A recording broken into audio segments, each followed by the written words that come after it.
4x plus 2y avec les contraintes comme celui de la vidéo sur simplex de phase.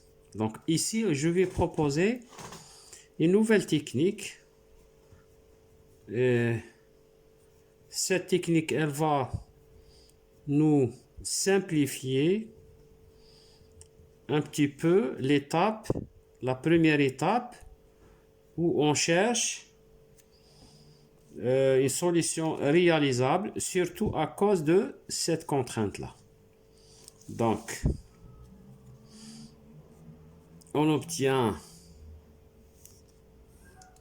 ici un deuxième système en suivant les étapes suivantes. Voilà. Donc ici, c'est 3x plus 2y plus x1 égale 12. Donc, on a ajouté une variable d'écart ici. Là, vous avez x avec 2y. Je retranche x2 ici. Et là, dans le second membre, je mettrai 4 avec moins alpha. Il y a une égalité ici. Donc là, donc on avait x plus 2y moins x2 égale 4 moins alpha. Donc, l'astuce, c'est d'ajouter ici moins alpha. Maintenant, je multiplie le tout par moins. J'obtiens moins x moins 2y plus x2 égale à alpha moins 4. Donc, je vais supposer que alpha est plus grand ou égal à 4. La dernière inéquation devient x plus x3 égale à 3. Bien sûr, tous les x est positif. Le xy est positif. Voilà. Maintenant, je vais former directement. Vous allez remarquer qu'une solution réalisable x1 égale à 12, x2 alpha moins 4, que j'ai supposé que c'est positif. Et là, x3 égale à 3.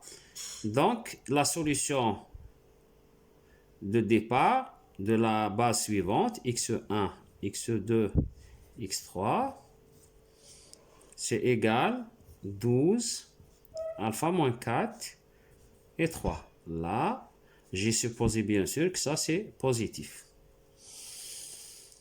Maintenant, je vais tracer tous les tableaux. Donc, il suffit de tracer ici x1, x2, x3,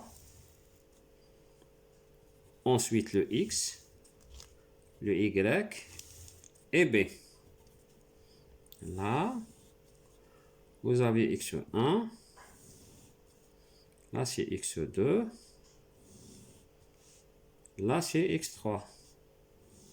Ensuite, la fonction objectif z. Là, vous avez 3x1, vous avez le 2y, donc le b c'est un 12, donc je mettrai un 12 ici, et le x1 c'est 1, et le reste c'est 0.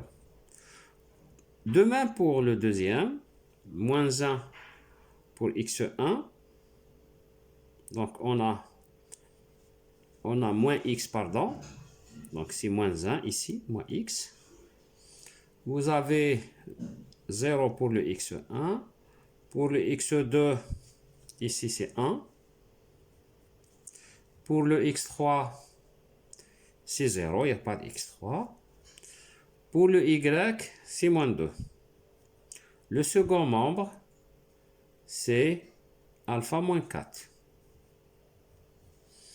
Pour la troisième équation, 1 pour le x, 1 pour le x3, 0 ici. Pour le Y, il n'y a pas d'Y. Le second membre, 3. Maintenant, pour le Z, c'est 4. Et le 2. Comme les XY sont hors base, donc c'est un 0 ici. Et le reste là, 0x1, 0x2, 0x3. Donc, je commence à chercher le pivot, la colonne pivot. Donc, ici, il faut chercher, il faut prendre le max, ici, le K. Donc, c'est le plus grand coefficient de la fonction objective, qui est 4. Donc, il faut prendre ça. Voici la variable qui rentre. Maintenant, vous avez 3 sur 12, ici, c'est 4. Alpha moins 1 sur moins 1, ça, c'est négatif. 3 sur 1, là, c'est 3. Donc, le minimum, c'est celui-là. Donc, voici le pivot. Donc, ici, c'est la variable qui sort. Et là, c'est la variable qui rentre. Maintenant, je vais dessiner le deuxième tableau. Vous allez remarquer qu'il suffit de faire 2 tableaux pour trouver la solution. Donc, je continue comme ça.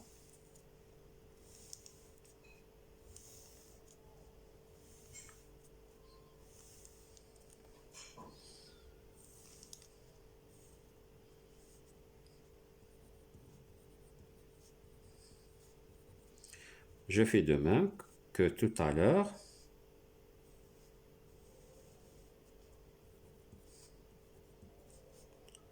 Là. Je vais remplacer le x3 par x. C'est la variable qui rentre dans la base. Voilà. Ici, c'est toujours la fonction z. Maintenant, je vais prendre la colonne du pivot x ici. 0, 0. Je ne laisse que le pivot ici. Et là, c'est 0. Donc, 0, 0, 1 et 0. Pour la ligne de pivot, je divise par le pivot. 0 sur 1, c'est 0. 0 sur 1, c'est 0. 1 par 1, c'est 1. 0 sur 1, c'est 0. Donc, rien ne change. 3 divisé par 1, c'est 3. Maintenant, je fais la même chose que le simplex. Donc, je vais calculer 1 comme ça. Donc, 1 moins 3 fois 0. Donc, il faut former toujours le rectangle comme ça avec le pivot. Donc, 1 moins 3 fois 0. Donc, il reste le 1.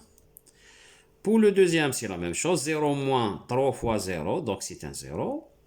Ici, 0 moins 3 fois 1. Donc, c'est un moins 3 ici. Pour le reste, bon, c'est la même chose. 2 et 3 là.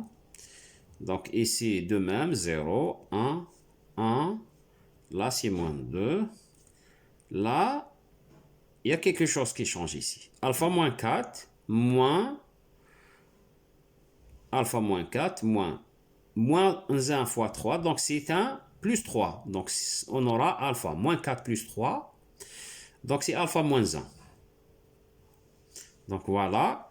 On commence à relâcher que alpha doit être plus grand que 4. Ici, il suffit que alpha soit plus grand que 1. C'est tout. Donc, on va continuer comme ça. Le reste du calcul, c'est la même chose. Donc, on aura un 0, 0. Ici, c'est moins 4. Là, c'est un 2. Là, c'est moins 12. Maintenant, le dernier tableau.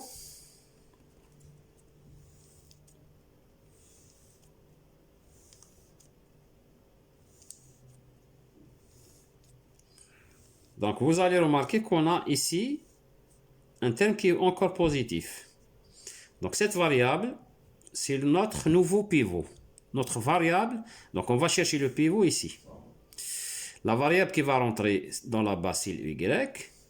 Maintenant, vous avez 3 sur 2, c'est 1,5. Là, c'est négatif. Là, c'est 3 sur 0, c'est l'infini. Donc, voici notre nouveau pivot. Maintenant, c'est la même chose. 1 divisé par 2. Donc, la variable qui sort, c'est x1. La variable qui rentre, c'est y. Donc, x1 va être remplacé par y. Pour l'autre, le reste, rien ne change, comme ça. Voilà. Donc ici, c'est x1, x2, x3, le x, le y et le b. Bon, ici, c'est la colonne du pivot. Donc, on va diviser ici le tout par 2. Donc, ici, c'est 1 demi. Là, c'est 0. Là, c'est moins 3 demi. Là, c'est 0. 2 par 2, c'est 1. Et ici, c'est 3 demi. Pour la colonne du pivot, tout le reste, c'est des 0. Maintenant, on fait de même. Donc, on suit toujours la même technique. Donc là, on aura des 1 là. Moins 2, 0. Et là, alpha plus 2. Maintenant, pour z, c'est moins 1. Là, c'est 0. Là, c'est moins 7. Là, c'est 0. Et là, c'est moins 15. Là, c'est 3. Donc, il faut chercher celui-là pour le x. Donc, c'est 0. Moins 1 fois 0. Donc, c'est un 0. Pour celui-là, 0 moins 0 fois 0. Donc, c'est un 0. Ici, c'est 1 moins 3 fois 0, c'est 1. Là, c'est 1 moins 0 fois 0, c'est 1. Voilà. Maintenant, on doit s'arrêter parce que vous voyez que tout, c'est le test d'arrêt là. Parce que tous les coefficients de z sont négatifs ou nuls. Donc, on doit s'arrêter. Donc, z égale à 15. Donc là, le z, c'est 15. Z, on sait que z, c'est 4x plus 2y. Pour le y, c'est 3 demi. Là, plus. Là, c'est 4 fois le x, c'est un 3. Donc, ici, voilà. Donc, le 2, 12 plus 3, c'est un 15. On vérifie bien, ici. La solution optimale, c'est la même qu'on a retrouvée avec la méthode de deux phases. Maintenant, si vous regardez ici, on n'a plus besoin que alpha, il suffit que alpha soit positif, c'est tout. Ou bien égal à 0. Donc, on va prendre ici alpha égale à 0 pour avoir le x2 égal à 2. Voilà. Donc, c'est l'optimum. Donc, la solution optimale, c'est x égale à 3. Voilà. Et pour le y, c'est 3 demi. Voilà.